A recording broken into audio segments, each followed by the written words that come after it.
Welcome to Infinity IQ Plus. Hello बच्चों, welcome to Infinity IQ plus. बेटा आज हम मैट्रिक्स के थर्ड लेक्चर्स के बारे में डिस्कस करने वाले। थर्ड लेक्चर्स में क्या क्या पढ़ेंगे उस टॉपिक के बारे में समझे आप लोग। थर्ड लेक्चर का टॉपिक है बेटा operation on matrix. Operation on matrix में कुछ सब टॉपिक है, क्या क्या, जैसे addition of matrix, subtraction of matrix, multiplication of matrix and scalar product of matrix. ये चार टॉपिक को बेटा आज डिस्कस करेंगे और इसके बिहाफ पे कुछ क्वेश्चंस भी करेंगे। बेटा इनको डिस्कस करने से पहले पिछले फर्स्ट और सेकंड लेक्चर में हमने क्या क्या पढ़ा, शॉर्ट में देखते बेटा। फर्स्ट लेक्चर में हमने पढ़ा मैट्रिक्स क्या होता है, यानी किसी भी इंफॉर्मेशन को रो और कॉलम में रिप्रेजेंट करना और क्लोज करना स्क्वायर ब्रैकेट से, तो उसे हम मैट्रिक्स बोलते हैं बेटा। और जो इंफॉर्मेशन हम लोग रो और कॉलम में लिखते हैं यानी मैट्रिक्स के अंदर लिखते हैं, वो रियल नंबर या कॉम्प्लेक्स नंबर होता है। मैट्रिक्स के कुछ फैक्टर के बारे में बात किया था। पहला, जैसे मैट्रिक्स के अंदर में टोटल एलिमेंट्स अगर काउंट करना है तो उसका फार्मूला था number of rose multiply number of column. अगर एक मैट्रिक्स में 5 रोज और 4 कॉलम है तो 5 4 जा 20, यानी मैट्रिक्स में टोटल 20 एलिमेंट्स हैं। फिर सेकंड फैक्टर के बारे में बात किया था order of matrix. Order of matrix means what, number of rose multiply number of column without result. अगर एक मैट्रिक्स में 4 रोज और 3 कॉलम है तो इसका ऑर्डर हुआ 4 क्रॉस 3। और एक मैट्रिक्स में अगर 7 रोज है 2 कॉलम है तो इसका ऑर्डर हुआ 7 क्रॉस 2। क्लियर है, समझ में आ रहा है? ओके। फिर थर्ड फैक्टर के बारे में बात किया था कि मैट्रिक्स को कैपिटल लेटर से डिनोट करते हैं और उसके अंदर जो भी इंफॉर्मेशन लिखते हैं उसको स्मॉल लेटर से डिनोट किया जाता है, जिसमें आई बिलोंग करता है रो से और जे बिलोंग करता है कॉलम से। ये फर्स्ट लेक्चर में हुआ था और इसके यहाँ पे कुछ क्वेश्चन की भी डिस्कशंस किए गए थे। फिर सेकेंड लेक्चर में हमने क्या पढ़ा था, सेकेंड लेक्चर में हम लोग टाइप्स ऑफ मैट्रिक्स के बारे में बात किए थे। फर्स्ट, जैसे रो मैट्रिक्स, सारे के सारे एलिमेंट्स सिंगल रो में रिप्रेजेंट करना रो मैट्रिक्स कहलाता है। सेकेंड, कॉलम मैट्रिक्स, सारे के सारे एलिमेंट सिंगल कॉलम में रिप्रेजेंट करते हैं तो column matrix. Third, null matrix, यानी किसी भी ऑर्डर का हो उसके अंदर जितने एलिमेंट है सारे के सारे जीरो हो तो उसे हम नल मैट्रिक्स बोलते हैं।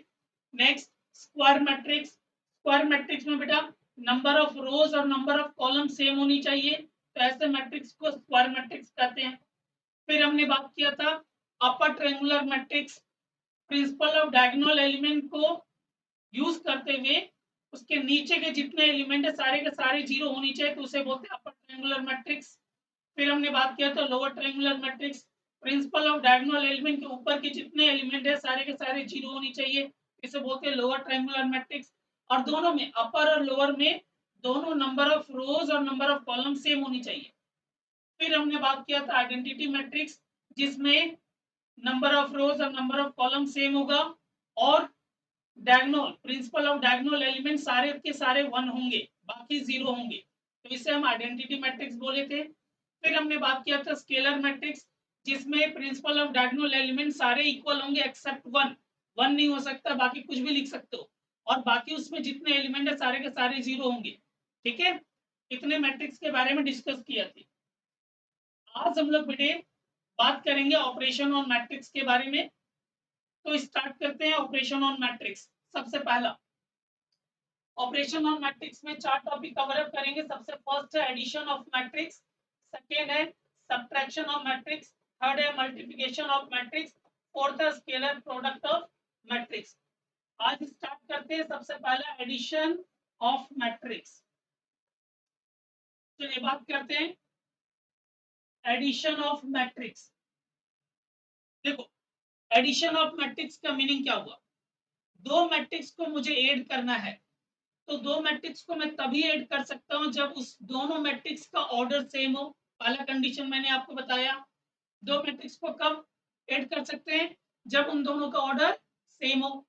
सेकेंड, मैट्रिक्स को ऐड करते समय फर्स्ट मैट्रिक्स के फर्स्ट एलिमेंट सेकेंड मैट्रिक्स के फर्स्ट एलिमेंट से ही ऐड होगा। इस वर्ड को बोलते हैं कॉरस्पॉन्डिंग एलिमेंट्स।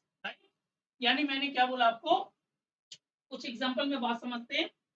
जैसे मैंने बोला एक मैट्रिक्स है ए नाम का, इसके अंदर एलिमेंट्स है ए आई जे, इसकी ऑर्डर है m into n, second matrix है बी नाम का, इसके अंदर एलिमेंट्स है बी आई जे, इसकी ऑर्डर है एम इंटू एन, दोनों का ऑर्डर सेम होनी चाहिए, इसलिए मैंने ऑर्डर सेम लिखा।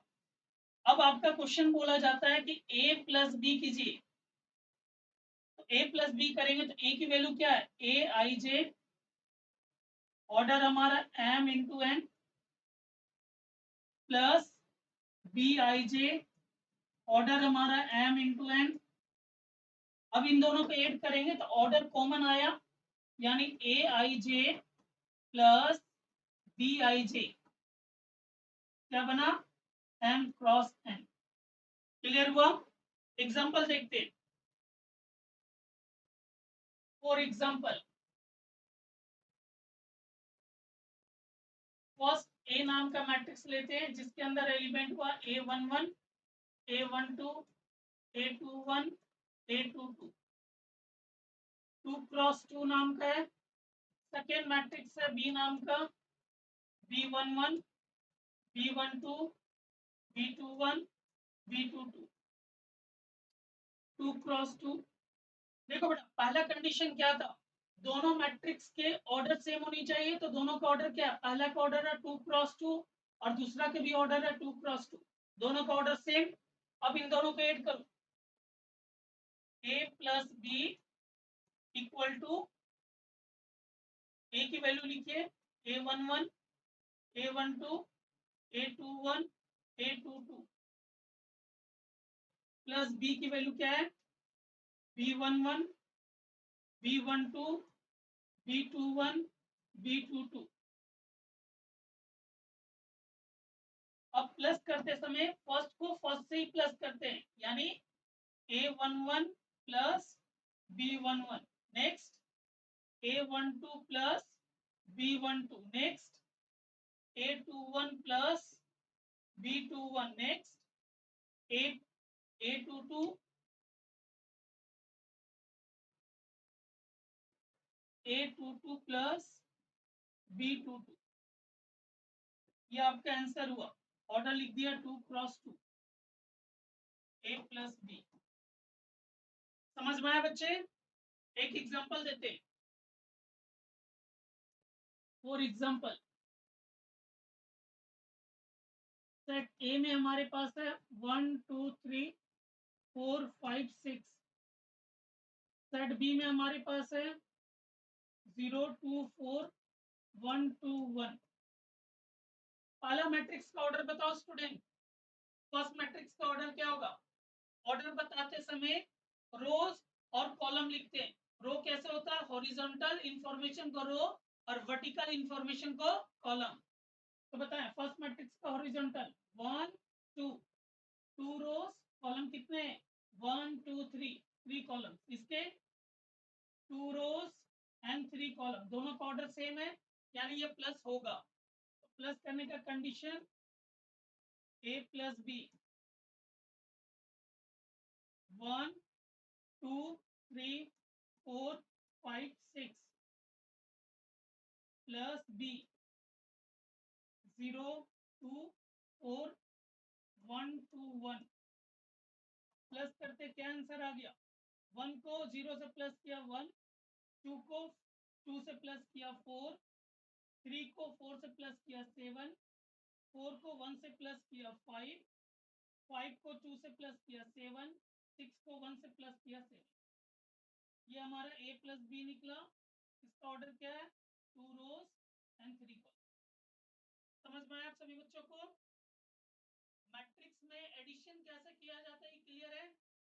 अब एडिशन के बारे में कुछ इसके प्रॉपर्टीज के बारे में बात करते हैं।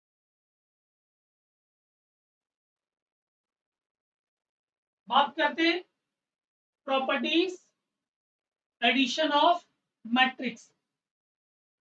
कुछ प्रॉपर्टीज है, जैसे सबसे पहला प्रॉपर्टीज का नाम है कम्यूटेटिव प्रॉपर्टीज। आप बचपन में पढ़े होंगे कम्यूटेटिव प्रॉपर्टीज क्या होता है। कम्यूटेटिव प्रॉपर्टीज में बेसिकली दो मैट्रिक्स लिया जाता है जो कि दोनों के दोनों सेम ऑर्डर के होंगे, और फर्स्ट मैट्रिक्स में पहला मैंने ए लिया और दूसरा मैट्रिक्स दिया बी, ए प्लस बी, अगर बी प्लस ए के इक्वल हो जाता है तो इसे हम बोलते हैं कम्यूटेटिव लॉ। जैसे एग्जांपल में मैं बताता हूं, एक मैट्रिक्स लिया ए नाम का 1 2 3 4 5 6। सेकेंड मैट्रिक्स लिया बी नाम का 2 1 0 0 4 2।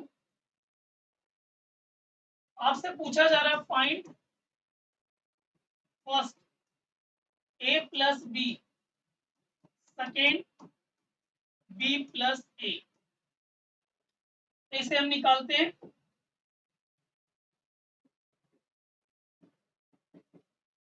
फर्स्ट कंडीशन में ए प्लस बी में ए की वैल्यू बताएं 1 2 3 4 5 6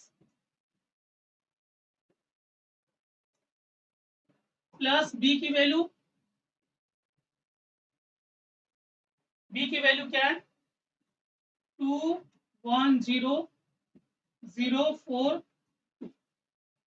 सभी बच्चों को पता है कि एडिशन कैसे करना। फर्स्ट को फर्स्ट से 1 + 2 3 2 + 1 3 3 + 0 3 4 + 0 4 5 + 4 9 6 + 2 8। ये हमारा आ गया a प्लस बी का रिजल्ट। अब हम लोग निकालते हैं b प्लस ए। सेकेंड b प्लस ए, b की वैल्यू क्या है 2 1 0 0 4 2 प्लस ए की वैल्यू 1 2 3 4 5 6। बोलो बच्चे इसका आंसर बताओ। फर्स्ट को फर्स्ट से ऐड करेंगे 2 + 1 3 1 + 2 3 0 + 3 3। नेक्स्ट 0 + 4 4 4 + 5 9 2 + 6 8। अब आप चेक करो a प्लस बी का रिजल्ट और b प्लस ए का रिजल्ट क्या सेम है। देखो 3 3 3 3 3 3 4 9 8 4 9 8। यानी ये बात क्लियर हुआ कि a प्लस बी प्लस ए के इक्वल होता है। यानी हम बोल सकते हैं कि एडिशन में कम्यूटेटिव लॉ ओबे किया जाता है। क्लियर हुआ। सेकेंड लॉज का नाम है बच्चे एसोसिएटिव लॉ। एसोसिएटिव लॉ में क्या होता है मैं बता रहा हूँ। एसोसिएटिव लॉ में तीन मैट्रिक्स लेंगे ए बी एंड सी। तीनों मैट्रिक्स का ऑर्डर क्या होगा सेम होगा। तो पोजीशन क्या याद रखना है आपको ए प्लस बी प्लस सी। पहले ए प्लस बी करना है, इसका जो भी रिजल्ट आएगा फिर सी से प्लस करना है। इसका आंसर इक्वल होनी चाहिए ए प्लस बी प्लस सी के। यानी मैंने ये बोला कि पहले बी प्लस सी करो, जो भी आंसर आता है उसको ए के साथ प्लस करो तो देखेंगे बेटा ये दोनों आपस में इक्वल दिखाई देगा। अगर ऐसा होता है तो इस लॉ का नाम क्या है associative law.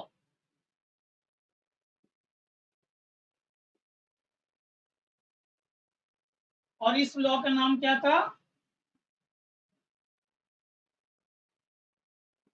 Commutative law.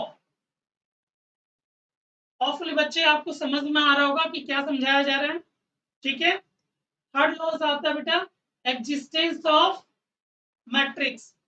Existence of matrix का मीनिंग ये हुआ अगर हमारे पास कोई मैट्रिक्स पहले से सपोज यार ए नाम का मैट्रिक्स है, ए में मैं क्या प्लस करूं, चूंकि एडिशन पढ़ रहे हैं तो एडिशन के बारे में समझना होगा। ए में मैं क्या प्लस करूं कि वापस में वो मैट्रिक्स मिल जाए मुझे। तो आप क्या बताओगे ए में क्या प्लस करोगे 0, क्योंकि ए प्लस 0 बिकम ए। 0 क्या होता है 0 इज द नल मैट्रिक्स।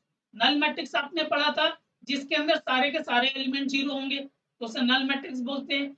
यानी ए में हम 0 को प्लस करेंगे तो आंसर हमारा क्या आ जाएगा ए। इसको बोलते हैं एग्जिस्टेंस ऑफ मैट्रिक्स। क्लियर है। This is the third law. और फोर्थ लो है बेटा existence of inverse. Existence of inverse में हम लोग क्या पढ़ेंगे, मान लो कि पहले से मेरे पास कोई मैट्रिक्स है, सपोज ए में मैं क्या प्लस करूं कि मेरा आंसर 0 आ जाए, तो आप लोग बताओ। तो आप बोलोगे सर ए में ए ही प्लस करो, बट क्या, नेगेटिव साइन के साथ, यानी a plus minus of a that become 0। This is called existence of inverse. समझ में आया? मैं आपको प्रॉपर्टीज दिखाता हूं। देखो यहाँ मैंने फर्स्ट थ्योरम मैंने क्लियर कर दिया। कम्यूटेटिव लॉ क्लियर बच्चे, क्या था, अगर a प्लस बी, ए उधर लिखा हुआ यहाँ मैं लिख देता हूँ, a प्लस बी अगर b प्लस ए के इक्वल हुआ तो इसे हम कम्यूटेटिव लॉ बोलेंगे। सेकेंड एसोसिएटिव में मैंने क्या बताया, a प्लस बी, इसकी सम करना सी के साथ, तो ये इक्वल आनी चाहिए a प्लस बी प्लस सी, इसे हम एसोसिएटिव लॉ बोले। फिर मैंने बोला एग्जिस्टेंस ऑफ मैट्रिक्स, यहाँ आइडेंटिटी लिखा है, आइडेंटिटी में मैट्रिक्स का नाम बताना है। एग्जिस्टेंस ऑफ मैट्रिक्स में आपने क्या पढ़ा कि ए में मैं क्या प्लस करूं कि मेरा आंसर ए आ जाए, तो आपने क्या देखा था, आपका आंसर क्या था, 0। यानी नल मैट्रिक्स एक ऐसा मैट्रिक्स है जो एग्जिस्टेंस ऑफ आइडेंटिटी बताता है। फिर फोर्थ हमने क्या डिस्कस किया था, एग्जिस्टेंस ऑफ इनवर्स, यानी मैंने बोला था कि ए में आप क्या प्लस करोगे कि आपका आंसर क्या आ जाए, वापस में 0 मिल जाए। तो आपने क्या देखा, माइनस ऑफ ए। क्लियर है? लास्ट थ्योरम से बेटा इसके, that is the theorem number 5, cancellation law. Cancellation law दो तरह के होते हैं, एक होता है लेफ्ट कैंसिलेशन और दूसरा होता है राइट कैंसिलेशन। देखो ध्यान से, मान लीजिए मैंने कोई मैट्रिक्स लिखा A plus B equal to A plus C, right. तो यहाँ देख रहे हो ए और ये सेम है, इसे मैंने कट कर दिया। तो अब बताओ एलएचएस साइड में ये हमारा लेफ्ट साइड में लिखा हुआ ए, आरएचएस साइड में भी ये हमारा लेफ्ट साइड में लिखा हुआ, तो लेफ्ट पोर्शन कैंसिल हुआ, तो इसका रीजन का नाम क्या होगा, लेफ्ट कैंसिलेशन। लेफ्ट कैंसिलेशन के बिहार पे ये दोनों कैंसिल हुआ और आंसर क्या आया, B equal to C. Hopefully बच्चे समझ में आ रहा होगा। तो इस रीजन का नाम क्या है, लेफ्ट कैंसिलेशन।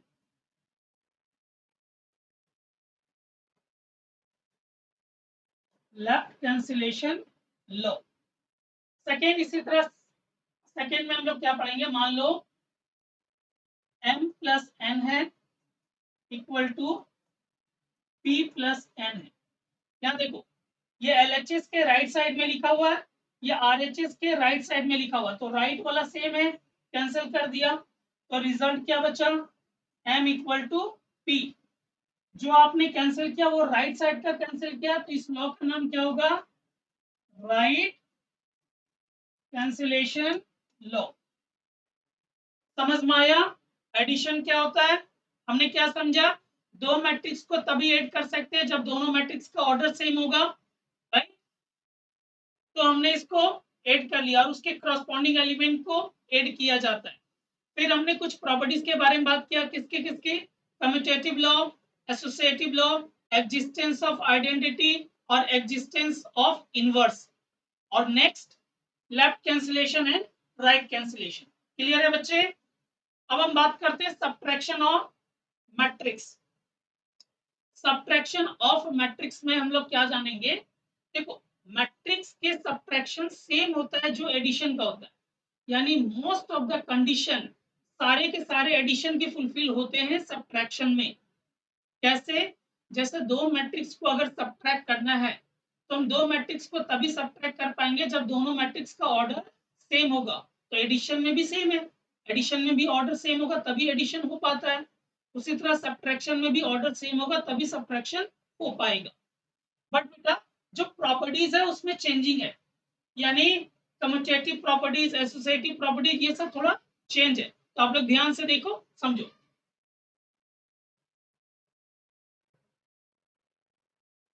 नेक्स्ट हमारा है सब्ट्रैक्शन ऑफ मैट्रिक्स। तो मैंने आपको बताया, मान लीजिए आपने ए नाम का मैट्रिक्स लिया, इसमें एलिमेंट आपने क्या रखा, ए आई जे, और ऑर्डर रखा m इंटू n। बी नाम का मैट्रिक्स लिया, इसमें एलिमेंट आपने क्या रखा, बी आई जे, ऑर्डर रखा आपने m इंटू n। दो मैट्रिक्स को आप तभी सब्ट्रैक्ट कर सकते हो, a minus B equal to, A की वैल्यू क्या है, A I J order m into n minus B I J order m into n। अब इन दोनों में से ऑर्डर कॉमन, तो क्या बचेगा, a I j minus B I J, order हमारा बचा m मल्टीप्लाई n। ये हमारा a माइनस बी का रिजल्ट आया। एग्जाम्पल में समझते हैं इस बात को। फॉर एग्जाम्पल, फर्स्ट ए नाम का मैट्रिक्स हुआ 1 2 3 4 2 0। बी नाम का मैट्रिक्स है 4 5 6 2 1 3। इसकी ऑर्डर की बात करें तो 2 क्रॉस 3, इसकी ऑर्डर की बात करें तो 2 क्रॉस 3। दोनों का ऑर्डर सेम है, यानी हम इसे सब्ट्रैक्ट कर सकते हैं। तो मैंने आपसे पूछा फाइंड फर्स्ट ए माइनस बी और सेकेंड बी माइनस ए। सॉल्यूशन के बारे में बात करते हैं।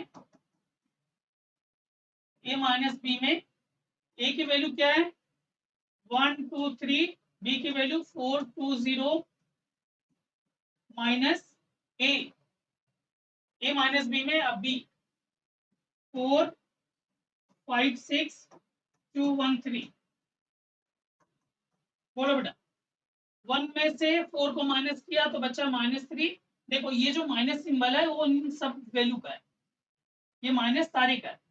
तो देखो 1 minus 4 that become -3, 2 minus 5 that become -3, 3 minus 6 that become -3, 4 minus 2 that become 2, 2 minus 1 that become 1, 0 minus 3 that become -3।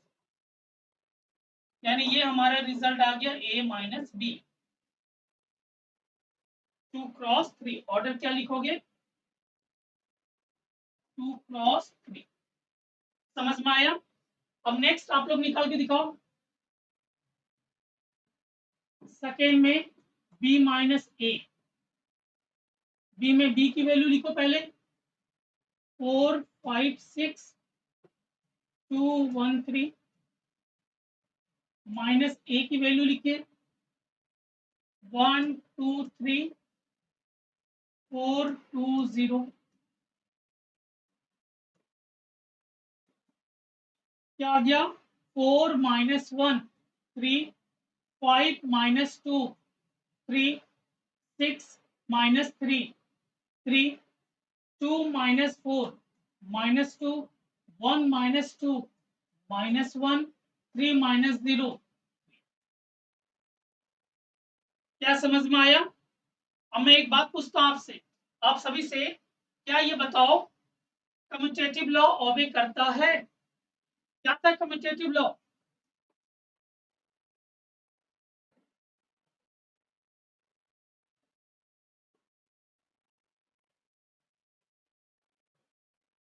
A minus B क्या बी माइनस ए के इक्वल है, चेक करो।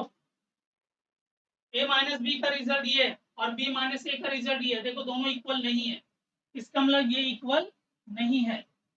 सेम इसी तरह ये कम्यूटेटिव लॉ को ऑबे नहीं करता। This is not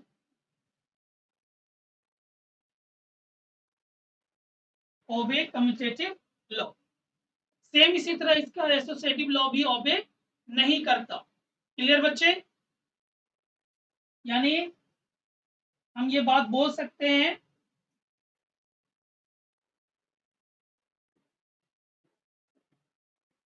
associative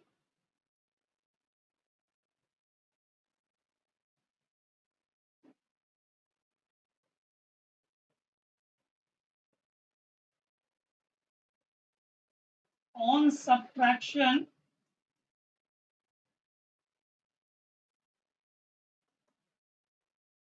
of matrix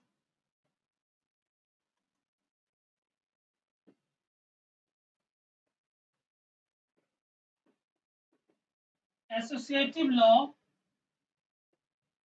are not OB.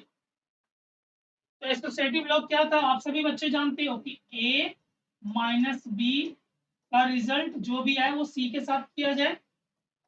इसका रिजल्ट इक्वल नहीं आता है A माइनस बी माइनस सी, तो इसे हम क्या बोलते थे, एसोसिएटिव लॉ। क्लियर बच्चे, कोई दिक्कत?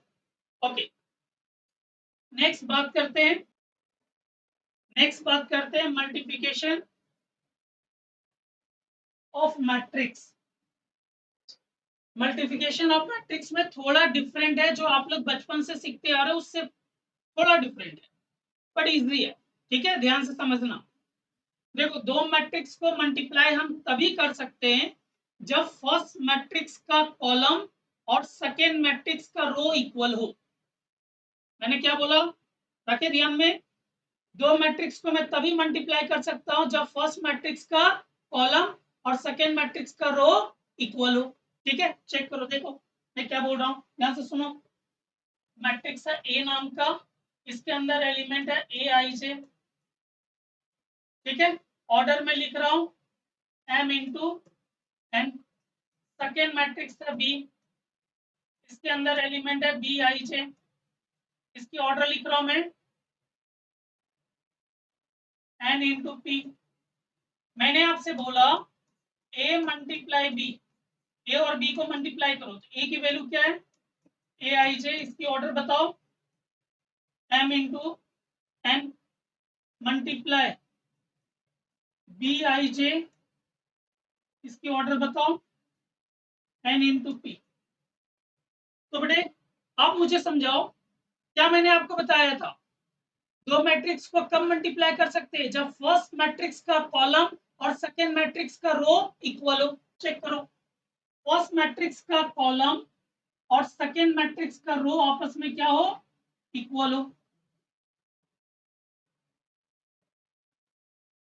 ये हुआ रो ऑफ, ये हुआ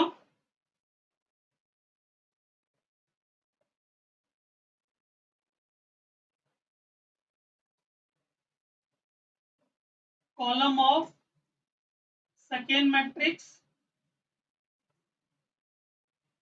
और ये आपका है रो ऑफ फर्स्ट मैट्रिक्स। तो क्या, अब मुझे बताओ कि a मल्टीप्लाई बी हो सकता है, बताओ आंसर दो।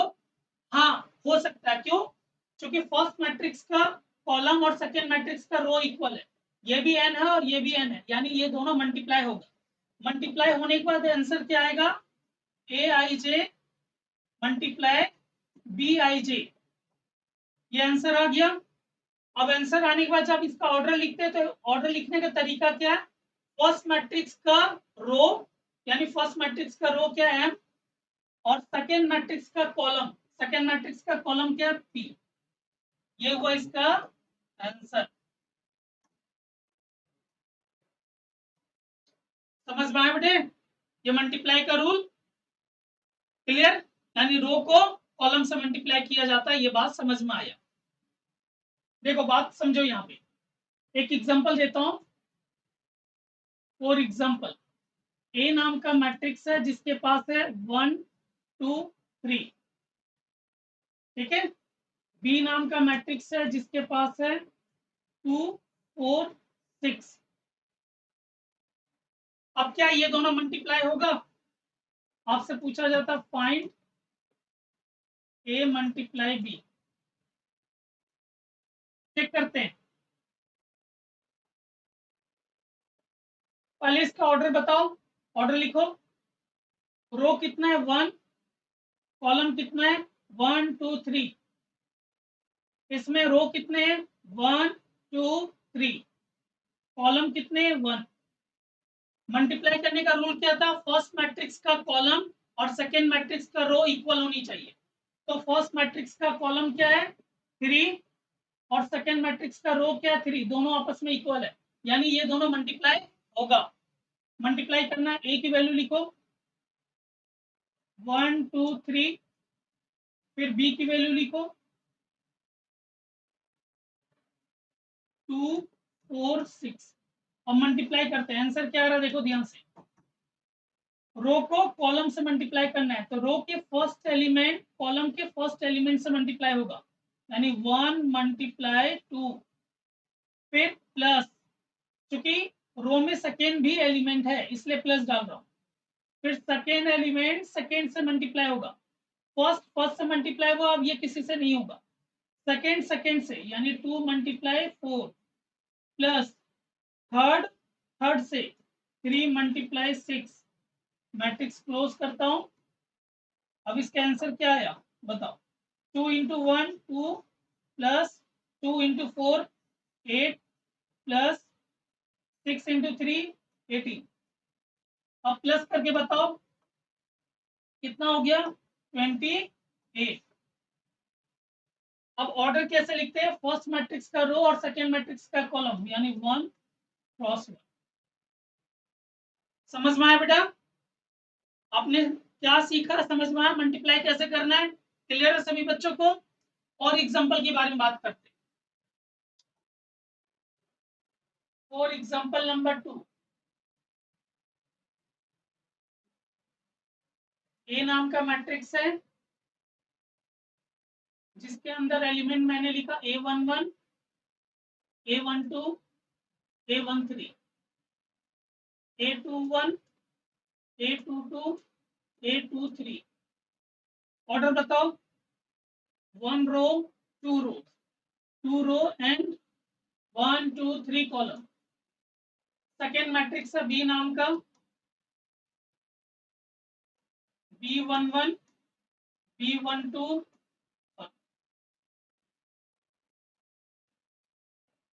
सेकेंड मैट्रिक्स है बी नाम का जो कि B11 B21 B31।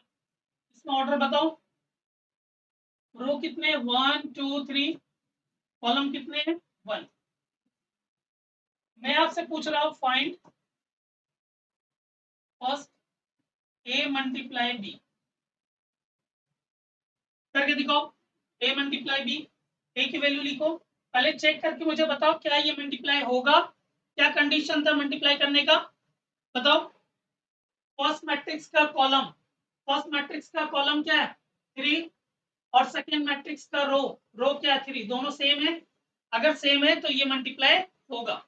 मल्टीप्लाई करते हैं, ए की वैल्यू क्या है A11 A12 A13 A21 A22 A23।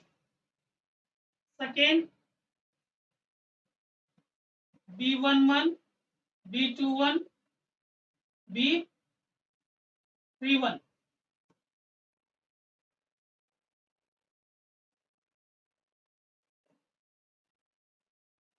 Multiply करो, रोज क्या पता है, रो को कॉलम से, रो को कॉलम से, रो के फर्स्ट एलिमेंट यानी A11 कॉलम के फर्स्ट एलिमेंट से ही मल्टीप्लाई होता है B11, ये इससे मल्टीप्लाई हुआ। फिर अगर रो में दूसरा एलिमेंट है जिसका नाम A12 है तो कॉलम के दूसरे एलिमेंट से ही मल्टीप्लाई होगा जिसका नाम B1 है। अगर रो में थर्ड एलिमेंट भी अवेलेबल है यानी 1 3, तो कॉलम के थर्ड एलिमेंट से ही मल्टीप्लाई होगा। क्लियर बच्चे, समझ में आ रहा है ना। तो यहाँ देखो, रो को कॉलम से मल्टीप्लाई करना है, रो के पहला एलिमेंट A11, ये किससे मल्टीप्लाई होगा कॉलम के फर्स्ट एलिमेंट यानी B11। अब सेकेंड भी है तो plus second element A12 column के सेकेंड एलिमेंट से मल्टीप्लाई B21 प्लस कॉलम के थर्ड एलिमेंट A13, सॉरी रो के third element A13 multiply B31 समझ में आया? रो को मैंने कॉलम से मल्टीप्लाई कर दिया। अब सेकेंड रो है तो सेकेंड रो को सेकेंड स्थान में लिखेंगे, राइट? तो सेकेंड रो फिर वही काम करेगा, रो को कॉलम से मल्टीप्लाई। सेकेंड रो का एलिमेंट क्या है? 821। बताओ किससे मल्टीप्लाई होगा? रो को कॉलम से। 821 मल्टीप्लाई B11 प्लस नेक्स्ट 822 किससे मल्टीप्लाई होगा? B21 नेक्स्ट A23 किससे मल्टीप्लाई होगा? B31। समझ में आया? क्लियर? ओके। ऑर्डर के बारे में बात करें तो पहला का रो कितना है? 2 और इसके कॉलम कितने? 1। ये इसके ऑर्डर हुए। समझ में आ रहा है ना सभी बच्चों को? ठीक है, एक एग्जांपल लेते हैं यहाँ पे समझने के लिए।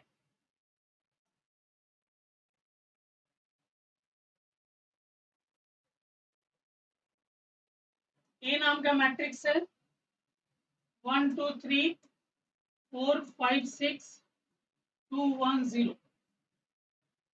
बी नाम का मैट्रिक्स है 2 1 3 4 2 1 2 2 1। Find first A multiply B. इसका ऑर्डर लिखो 3 क्रॉस 3, इसके भी ऑर्डर 3 क्रॉस 3। फर्स्ट मैट्रिक्स का कॉलम सेकंड मैट्रिक्स का रो इक्वल है यानी मल्टीप्लाई होगा। सॉल्यूशन ए की वैल्यू क्या है बच्चे? 1 2 3 4 5 6 2 1 0 मल्टीप्लाई बी की वैल्यू 2 1 3 4 2 1 2 2 1। मल्टीप्लाई करते हैं। मल्टीप्लाई का रूल आप सभी बच्चे जानते हो, रो को कॉलम से मल्टीप्लाई करते हैं। रो के फर्स्ट एलिमेंट कॉलम के फर्स्ट एलिमेंट से मल्टीप्लाई, रो के सेकेंड एलिमेंट कॉलम के सेकेंड एलिमेंट से मल्टीप्लाई, रो के थर्ड एलिमेंट कॉलम के थर्ड एलिमेंट से मल्टीप्लाई, राइट? तो यहाँ रूल अप्लाई करो। ये R1 के फर्स्ट एलिमेंट 1 है तो रो को कॉलम से मल्टीप्लाई करना है, यानी फर्स्ट को फर्स्ट से यानी 2 प्लस, अब सेकेंड को सेकेंड से, 2 को 4 से प्लस 3 को 2 से। देखो रो कॉलम क्लियर। अब बेटा यही रो सेकेंड कॉलम से करेगा तो थोड़ा स्पेस देके लिखना है। 1 को सेकेंड कॉलम 1 से प्लस फिर 2 को 2 से फिर प्लस 3 को 2 से। देखो ये भी हो गया, रो को कॉलम सेकेंड से मैंने कर लिया। अब सेम रो को थर्ड कॉलम, क्योंकि 3 कॉलम अवेलेबल है इसलिए तीनों बार मल्टीप्लाई होगा। तो 1 को स्पेस डाल के 1 को किससे? 1 को 3 से प्लस 2 को किससे बेटा? 1 से प्लस फिर 3 को किससे बच्चे? 1 से। क्लियर है? देखो ये R1 C1 C2 C3 तीनों से मल्टीप्लाई हो गया। सेम कंडीशन R2 का, R2 का पहले C1 C2 C3 से करेगा। तो 4 का बताओ किससे? 4 का मल्टीप्लाई 2 से प्लस 5 का मल्टीप्लाई 4 से प्लस 6 का मल्टीप्लाई 2 से। देखो R2 C1 क्लियर, फिर R2 C2 करेगा तो 4 का 1 4 इंटू 1 प्लस फिर 5 का 2 प्लस 6 का 2। सेम हो गया R2 C2 clear, R2 C3 4 का 3 के साथ, नेक्स्ट 5 का 1 के साथ, नेक्स्ट 6 का 1 के साथ। देखो R2 C1 C2 C3 तीनों से मल्टीप्लाई कर लिया। अब नेक्स्ट किसकी पारी है? R3 की। R3 सेम करेगा C1 C2 C3 से। R3 का पहला एलिमेंट 2 2 मल्टीप्लाई 2 फिर plus 1 multiply 4, 1 multiply 4 plus 0 multiply 2, R3 C1 हो गया, R3 C2 करेगा 2 into 1 plus 1 into 2 plus 0 into 2। अब आप सब बताओ, बोलो बच्चे क्या होगा? R3 को C3 से करना है, 2 into 3, 1 into 1, next 0 into 1, matrix close करो। समझ में आया? अब इसे सॉल्व करके लिखना है।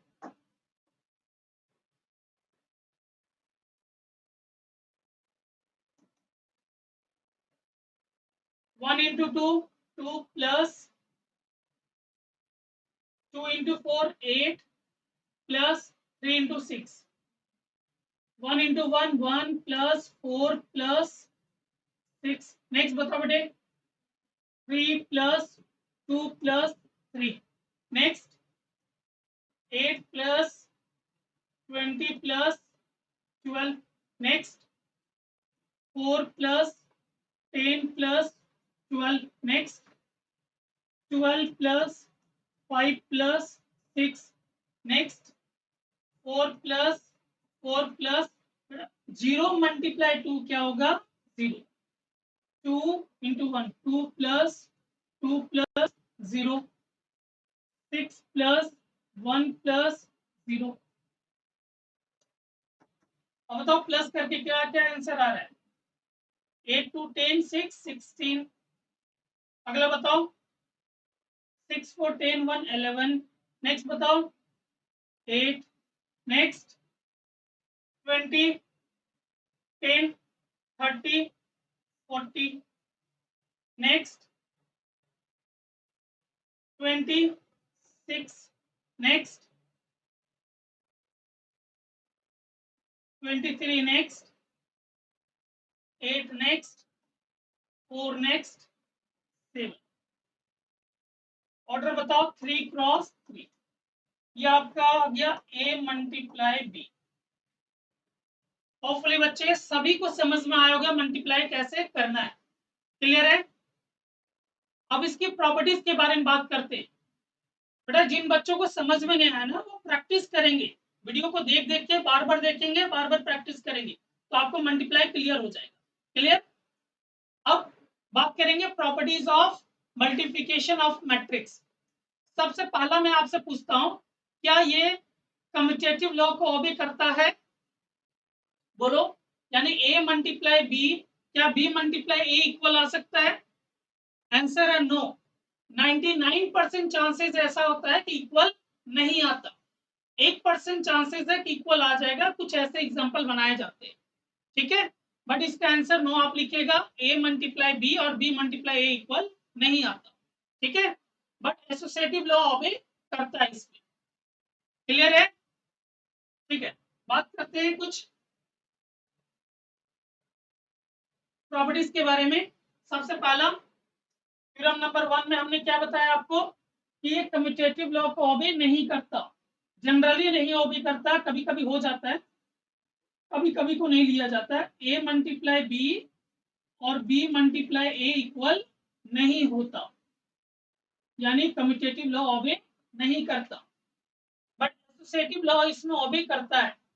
एसोसिएटिव लॉ ओबे करता है, यानी A B का जो भी रिजल्ट आएगा C से मल्टीप्लाई करो, ये इक्वल दिखाएगा A का मल्टीप्लिकेशन BC के साथ, तो ये एसोसिएटिव लॉ ओबे करता है। इसमें एक नया चीज आता है, डिस्ट्रीब्यूटिव लॉ। डिस्ट्रीब्यूटेड लॉ क्या होता है? ध्यान से सुनो। मान लो A नाम का हमारे पास मैट्रिक्स है और यहाँ B प्लस C है, तो A को डिस्ट्रीब्यूट कर देंगे, एक B के साथ, एक का C के साथ, यानी कुछ इस तरह से AB प्लस AC। इसी वर्ड को बोलते हैं बेटा डिस्ट्रीब्यूटेड लॉ। समझ में आया? ओके, तो होपफुली आपको समझ में आ गया होगा।